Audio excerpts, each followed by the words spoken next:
Welcome, everyone. I am Christine Wren, Special Programs Lead here and Global Liaison at the Austin Board of Realtors. We're so glad you could join us today. This is a webinar format that will provide the best audio and video quality today, so we're glad you're able to enjoy that. We will record the program and make it available at a later date. This is going to be some great information today. And then we will have instructions at the end of the program to move to our one-on-one global networking. So please stick around for that. And final thing is please do not Zoom and drive today. International Insights is a series that is part of an overall global programming and initiatives here at ABOR, where we connect you with industry leaders, multicultural and international stakeholders, and community leaders on core issues to help members increase awareness and knowledge and success in the global real estate arena. For more about the global programming and resources we do have, and encourage you to visit abor.com/global. I want to introduce you to the 2022 Global Advisory Chair, Jeffrey Outlaw. Jeffrey has been part of the Global Advisory Group since 2019, when he assumed an advisory role position as the ABOR Global Ambassador focused on commercial real estate. Jeffrey also brings a vast international experience to the table, so please help me welcome Jeffrey Outlaw. Thank you, Christine. Wow, I can't believe summer's already here. Where are you headed this summer? Many ABOR Global Ambassadors are already hitting the road. I see pictures on my phone. I'm so jealous. It's Paris and Berlin and Croatia and Mexico, the beaches. I know I've already got my tickets for Belgium, France, Portugal, the Azores, and I'm trying to weasel a real estate trip to Sweden. So stand by for that. Sharing pictures and stories is what we do. Check out our ABOR Global Facebook page. Stay tuned there. Guiding your international clientele and providing consultation on all the nuances of buying and financing real estate in the U.S. is paramount. Today, we're going to hear about taxpayer identification number, ITIN, which of us know it as ITIN. I know I certainly do because I've dealt with it myself. In the ITIN mortgage loan program, developed to allow those without a Social Security number to buy and finance a home in the United States. Imagine Uncle Sam wants you to have a number so he can collect taxes. Shocking, right? We will also get an update designed to help us continue to increase our awareness about concepts and preferences of global clients from diverse cultures.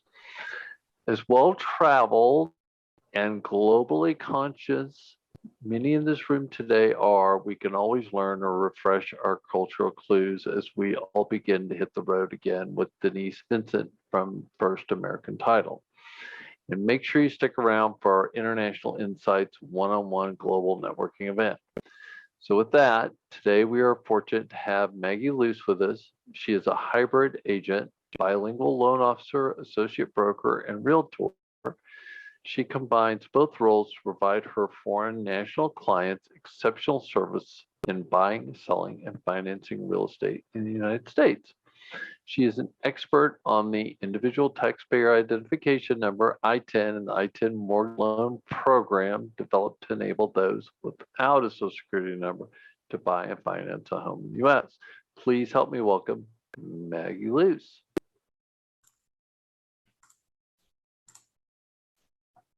Good morning, everybody. I'm Maggie Luce. I work with Cavalier Real Estate and Eagle Funding Corporation.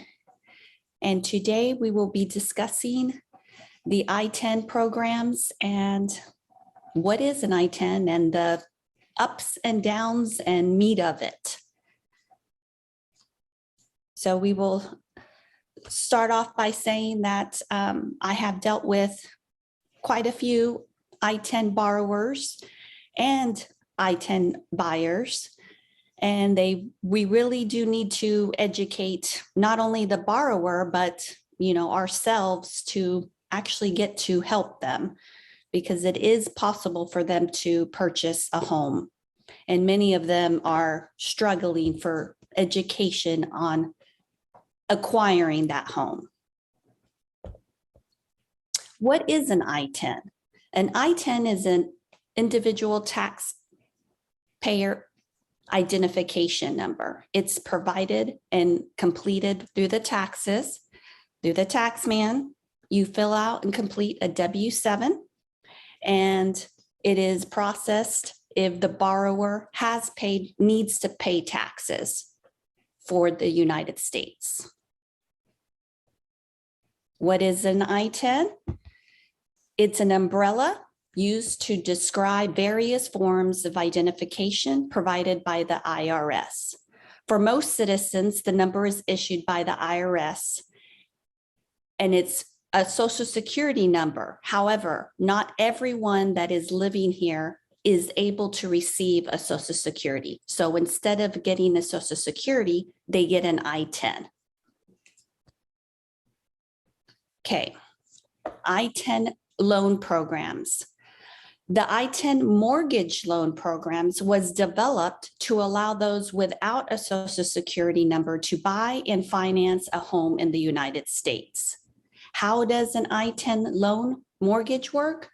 When individuals who don't have a Social Security number want to apply for a mortgage, they can use the ITIN number in replacement of the Social Security number. Eligibility for an ITIN.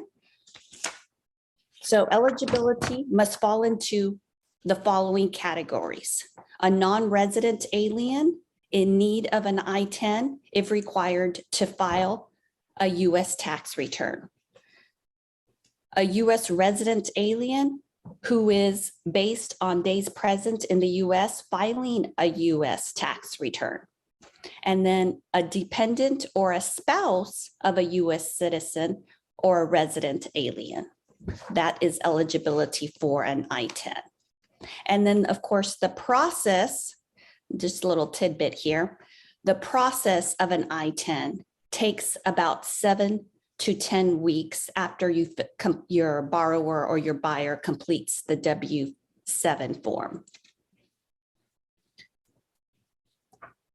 Okay, eligibility. Now we get into the meat potatoes of this. So eligibility. So of course, we've already talked about it's a non-resident of the United States. The borrower buyer is going to need 2 forms of identification, such as either a green card and or a passport, driver's license, a valid employment card, 2 years of tax returns, or 1099s if employed, if self-employed. Okay, so down payment and credit worthiness is based on the credit and FICO.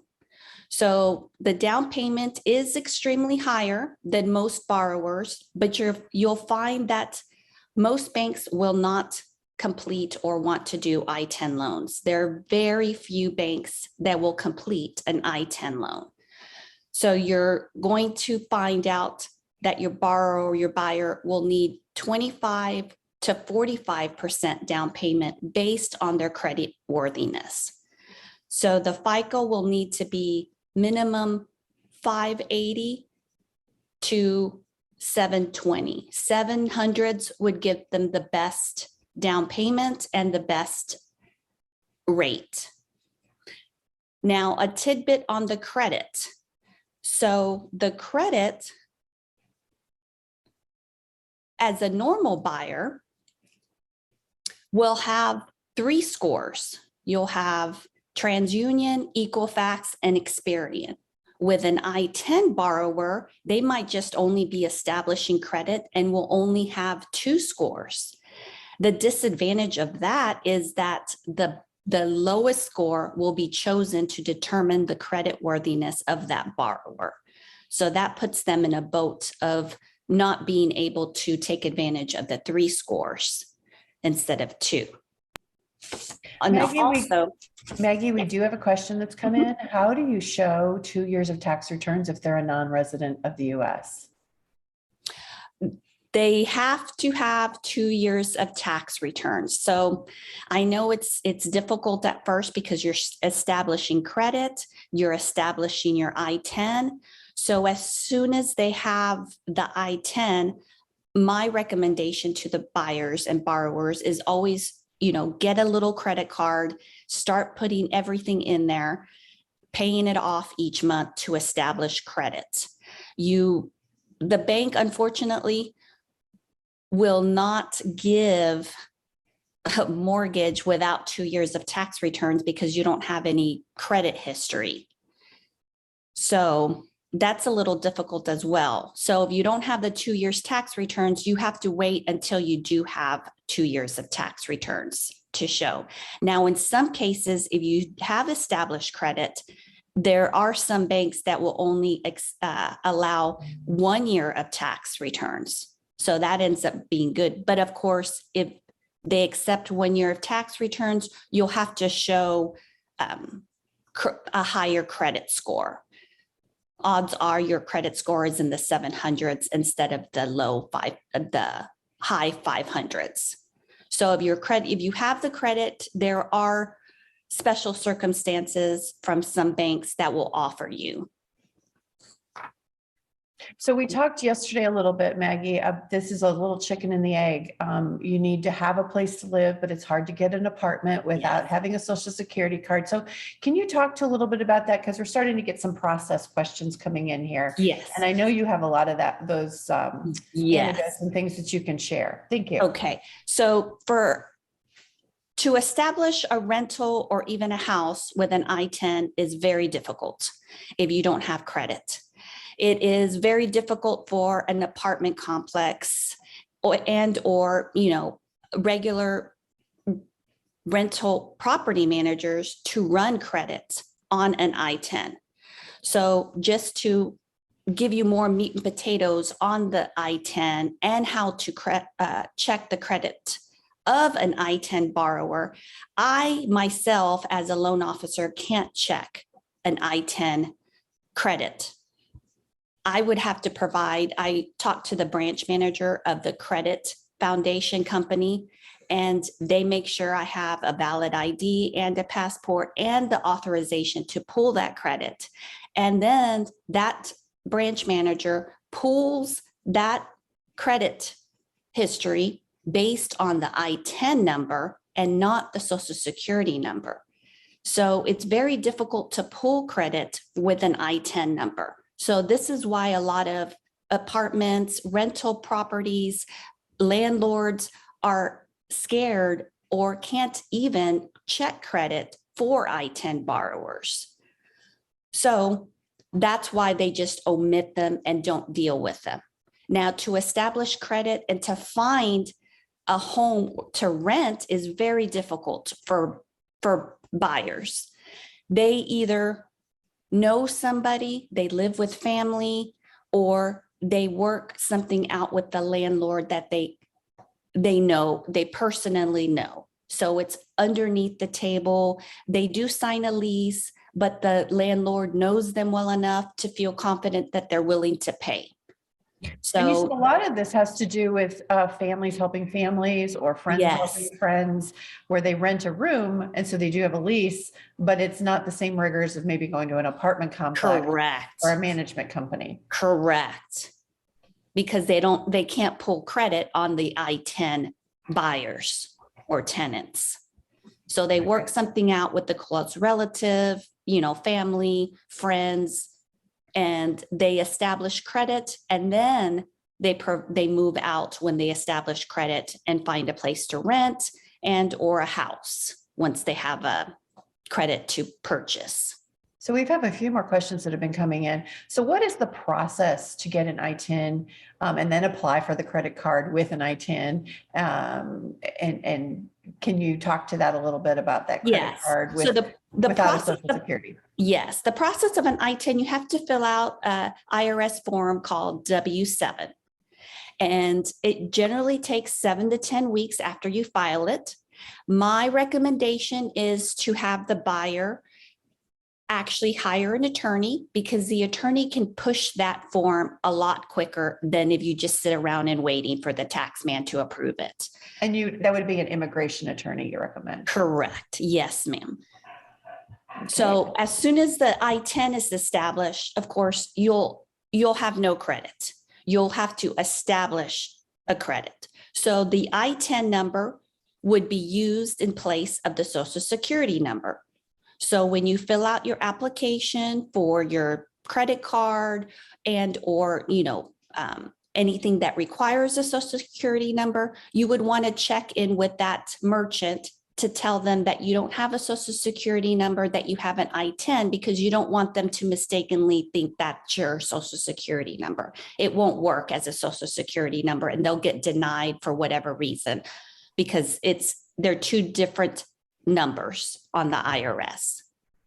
Okay, perfect. We've got a lot of questions coming in. Yes. I knew this was going to be a topic. Okay. So would you please? This is a tricky one. Okay. Does that mean a buyer who's arrived to the U.S.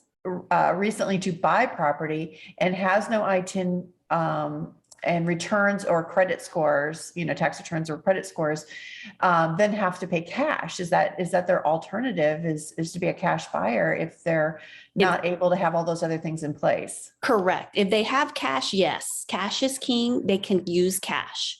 Okay.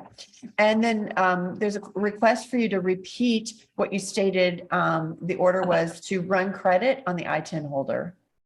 Okay. So you as a loan officer don't have the ability. You're having to go to management and hire, because of the verifications you're having to provide internally. Correct. So I myself, no loan officer can actually pull credit on the ITIN.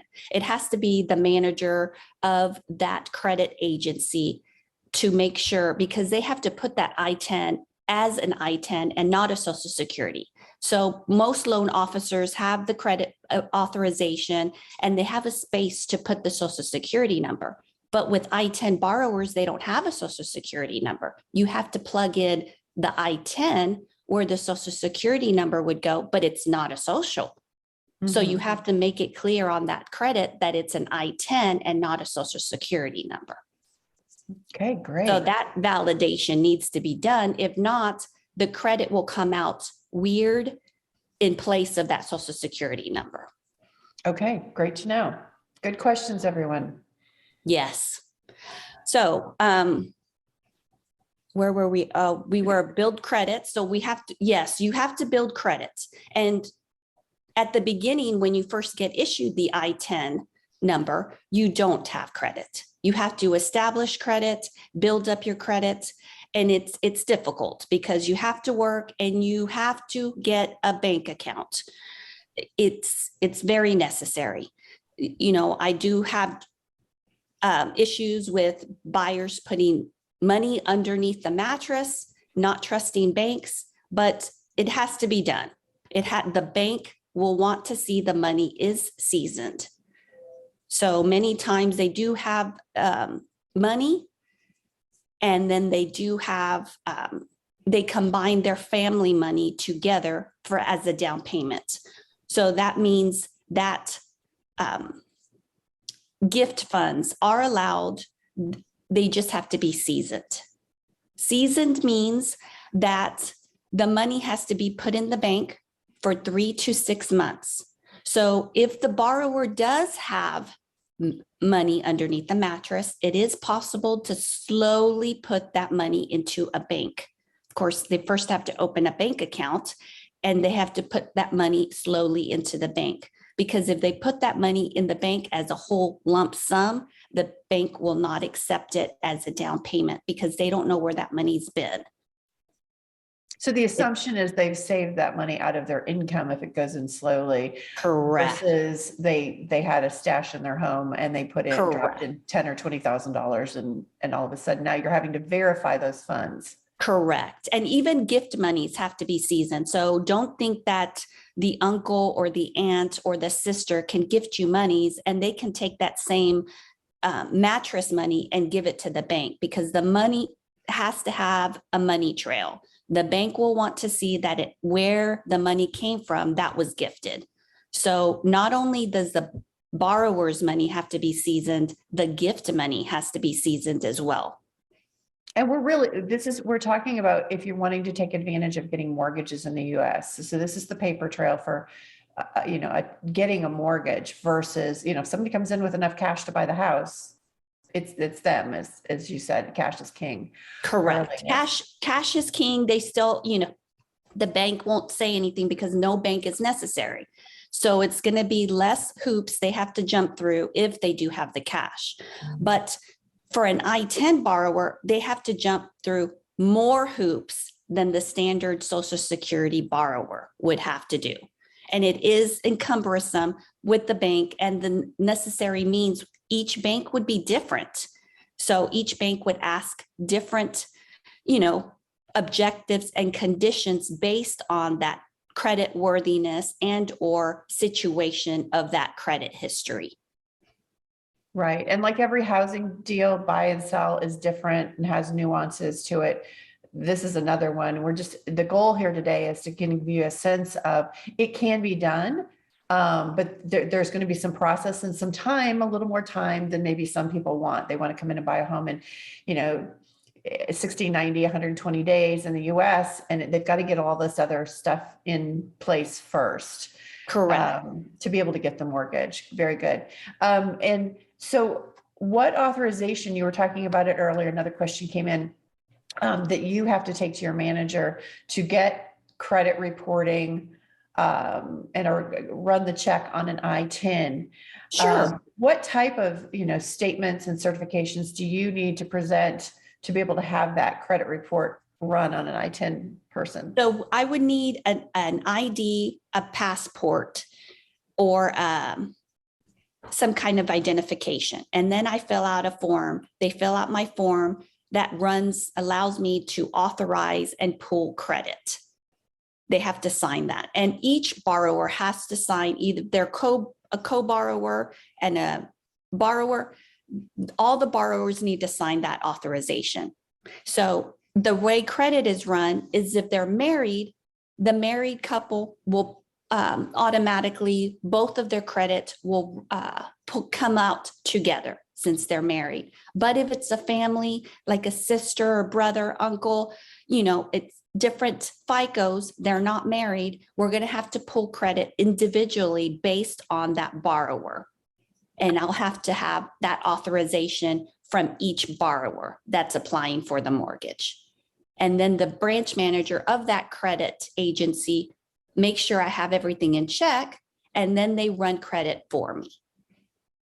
Because their system is different than my system, and they can put the I-10 number in place of the Social Security, but then it won't come up as a Social Security. Mm-hmm. So it's also difficult for the banks to kind of switch their mind from Social Security number to I-10, because normally when you would see a credit report, the credit report would list out the Social Security number, whereas an I-10, no I-10 number is listed on the Social Security number because it's an I-10, not a Social Security number. So most underwriters have to kind of switch that brain and say, hey, they ask me, there's no Social Security number on the credit report. We can't accept this credit report. And I have to remind them, this is an I-10 borrower. And then they're like, oh, okay, let's switch that brain and let's move forward. So it's a process, and it's a more difficult process with an I-10 borrower, but it is possible. Just involves a little more patience and a little bit more guidance for the borrower. Okay, we have another question that came in. Do you have any suggestions on how we can educate landlords to pull the credit for the I-10 person so that they can get leases, they can rent them out, all while that person is saving that 25 to 45% down payment that they need? You know what? I wish we had programs that would help I-10 borrowers. And this is what Christine and I were talking about yesterday. Unfortunately, I have no way, and of course we have no way of knowing who the landlord is when you pull up rentals on the MLS. It doesn't allow us to see the landlord unless it's an agent landlord occupant. And then I can ask the landlord, hey, are you accepting I-10 borrowers? And try to communicate with the landlord at that point. But if it's a property manager that is, protecting the gatekeeper of the landlord, then I can't, I ask the gatekeeper, the receptionist or the property manager, do you think your landlord will be accepting I-10 borrowers? And most of the time it gets shut down, no. So I wish there were more programs for I-10 borrowers to rent, because all the apartment complexes, I've been told from my buyers and borrowers that they have a very difficult time acquiring a place to stay, that their family that they're living with is already telling them that they have to find a place, and they can't find a place because they don't have any credit. They don't have, no one will rent to them.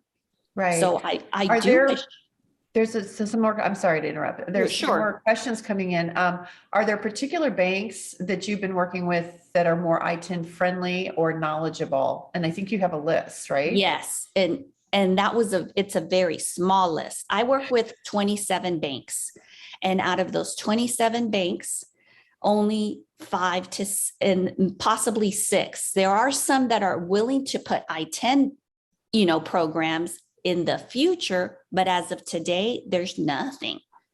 So it is very hard for I-10 borrowers, and most banks don't want to do them because of the encumbrance details that goes into them. So as an independent mortgage broker, I can check with these 27 banks that I work with, and I can always add to my list of banks and only check the borrower's credit one time. So that's huge, because if your borrower goes and shopping for the rate, they get hit every time they go to a bank to check to see if they're qualified. So Oh, yeah. that's a big thing. Were there more questions? Can you tell me, I Christine? think we're good for now. So why don't we make sure that we've gone through all the advantages here? Yes. Valid employment authorization card. Okay, let's talk about the employment authorization card. Some buyers don't even realize that they have this. It's a work permit that they receive from their employer, and with their W-7 form, they're kind of linked together, that's saying they authorize to work in the United States, but they're not a legal residents of the US. That is valid it's just like a driver's license. It expires and it has a category. So the category is very specific, because mortgages will want to see exactly what kind of category that employment authorization card is. And there's a couple categories that banks will not even touch. In particularly C1 and C8 have to deal with deportation authorization. Even if they've been here in the States for 3 to 5 years, they've never changed the category. And this is one little speed bump that I'm dealing with, that a borrower actually had to, just go out and just check out to see what bank would qualify her. And then this underwriter did accept that category. So that it has to be a valid employment authorization. If it's expired, the bank will not even look for it. So you'll have to want to make sure it's a valid employment authorization card. Great. And that correlates with your work, with the borrower's work. And then we did talk. Go ahead. Go ahead. Another question came in. What kind of status do people have to not get a social security number? This person's also thought that you needed to have a social security number, even if you have an H-1B, to be able to work in the US. I haven't met anybody that has been able to get a social security number with ease, as I believe the process, and this is just my opinion, I believe the process for an I-10 number is much easier than trying to wait for a social security number.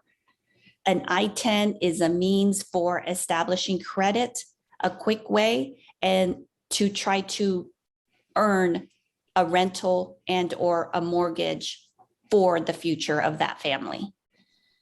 I have never met anybody that hasn't gone through more hoops and more difficulty trying to obtain. I'm not saying it's not impossible, because it is possible, but I just think the process is a lot quicker for ITIN borrowers for an ITIN number. Okay, good to know. We're going to move on to disadvantages, and there are a few, but let's go through those. So disadvantages, time constraints. Your ITIN number can take 7 to 10 weeks. So, and then you have to wait for credit worthiness to actually apply for rental and or a mortgage. You do face higher interest rates. There are higher denial rates because of the banks being so strict on ITINs. Not offered by all banks. There are very few banks that will allow ITIN borrowers to actually obtain a mortgage. And then it requires a higher down payment. But one of the disadvantages of a higher, down payment is that it can be gifted. So you can combine all the family money and have that gift funded for a higher down payment. So Maggie, you've talked about when there might be an ITIN adult child's born in the US, they get a social security number. They now turn 18 and can purchase a home. The scenario was mom and dad had money, could gift it to the child, 18, 19, 20 years old, to buy the home because he had the income now.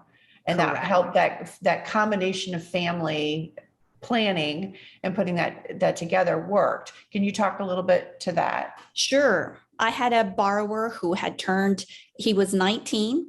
He had he had work stability, he had credit, he had a social because he was born in the United States. His parents were not, didn't have a social, and the family was all living together in one apartment, a rent house. And the brothers and sisters were there. The buyer actually had just had a baby girl, and he wanted to shop for his first house. So he had the credit, he had the job, and his parents actually gifted him the money so the son could buy the house for the family. Perfect. So it ended up working out that the parents gifted most of the money, all the family put the money together for the down payment, the closing costs, and the son had the credit to obtain the mortgage that way. Okay, great. We've got a couple more questions coming in. We're up to the Q&A section. Is a valid employment authorization card the same as a work visa? Yes. Yes. Okay. If you do have yes, it is. Okay. And then we've got one that's a little confused. The purpose of the question earlier was to apply for the ITIN so that they can buy a home in the future. Yes, it's kind of setting the stage, like getting your mortgage in line. You have to have all of those things in place so that you can get a mortgage down the road. Correct. Let's see. And if you are legally able to work and stay in the US, why don't you automatically get a social security number? I think that's a government question. Yes. And it seems like the ITIN is a voluntary process. So we were talking yesterday as well. You don't know of anybody, and I'm sure an immigration attorney could probably answer this better, but you haven't worked with anybody that has gone from having an ITIN to a social security number in that same individual. You've just had people like your scenario just earlier, ITINs and social security number of people work together to purchase a home. Correct. And to get But a I've lower never interest had- rate. Yeah. I think once you're in the I-10 boat, since it's, it's so many things involved to get an I-10 and to establish a credit, I think the borrower's fear is having to start over with the social security number. And I don't know how that works, if they commingle the I-10 and the social security, but I do know that if you start an I-10, you're just starting to establish credit. So they don't want to start over with a brand new social security number, and they don't commingle. So you can't exactly have the I-10 be the social security number.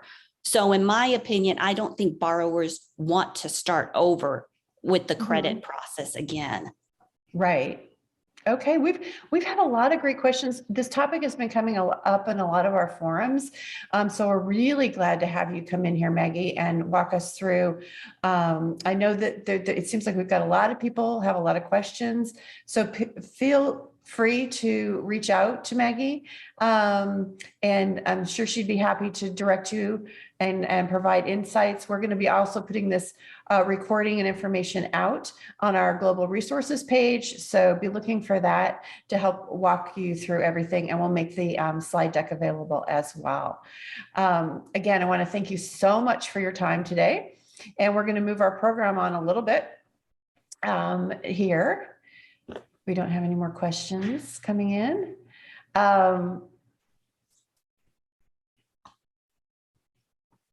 So, and what do you think has been the biggest stumbling block for foreign nationals in their financing? And then we'll wrap up your question. With an ITIN, Mm-hmm. I'd have to say the credit worthiness, Okay. because the credit is the biggest thing for the banks. That's the first window they see into the soul of the borrower.